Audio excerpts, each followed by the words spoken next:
Duralex est en redressement judiciaire. Qui ne connaît pas Duralex? Qui, à l'école, n'a pas regardé son verre Duralex, a fait des concours de numéros pour savoir quel est le plus grand ou le plus petit numéro au fond du verre Duralex? Si vous vous souvenez, Duralex, au début de la crise de la guerre en Ukraine, à cause de l'augmentation des coûts de l'énergie due à l'arrêt de l'approvisionnement, entre autres en gaz et en pétrole russe, ou en tout cas à sa raréfaction, en raison de l'augmentation des cours de l'énergie, eh bien, Duralex avait dû arrêter momentanément la production. L'État avait secouru l'entreprise avec 15 millions d'euros, mais voilà, le quoi qu'il en coûte, ça n'existe plus. Or, le problème demeure. Il y a eu depuis l'inflation, on a un problème d'une consommation qui est très dégradée, car notre marché est ouvert à la concurrence, sans aucun protectionnisme.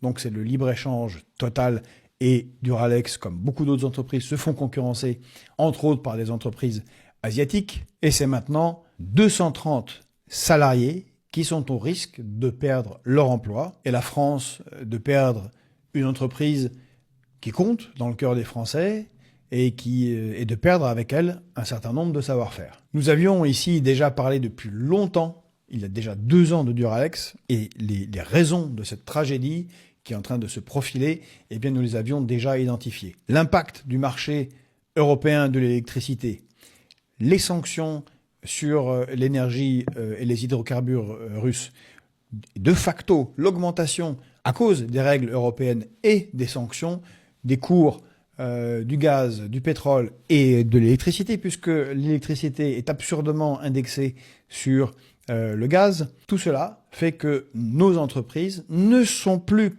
compétitives. Il y a 400 entreprises par mois qui ferment dans notre pays. En Allemagne, ce sont des milliers d'entreprises qui ont déjà fermé pour les mêmes raisons. Compétitivité faible, parce que l'énergie coûte beaucoup plus cher qu'aux États-Unis, par exemple, qui en profitent.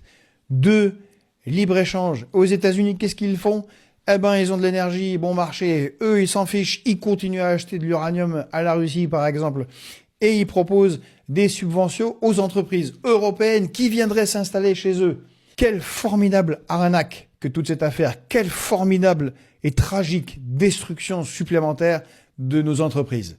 Alors que faire? Mais il faudrait sortir de cet absurde marché de l'énergie européen. Il faudrait reconquérir notre souveraineté complète sur la décision de fixation des prix, parce que l'énergie électrique que nous produisons est bon marché. Et il faut arrêter ces sanctions avec la Russie qui n'ont aucun sens. Et nous nous retrouvons à importer du gaz liquéfié GNL russe qui coûte 4 fois plus cher que le gaz naturel que nous recevions avant les sanctions. Et la Russie y gagne plus d'argent en envoyant moins de gaz. C'est d'une absurdité, mais dantesque. Comment est-ce qu'on peut accepter de continuer à avoir des dirigeants qui nous plombent à ce point? Ça n'a aucun sens. Alors en attendant de les renverser, de changer de politique énergétique dans notre pays, eh bien, pour ceux de Duralex, ce qu'on peut faire, c'est acheter quelques verres afin que, eh bien, ça ne finisse pas tout ça à la trappe et que on n'ait pas à nouveau 230 familles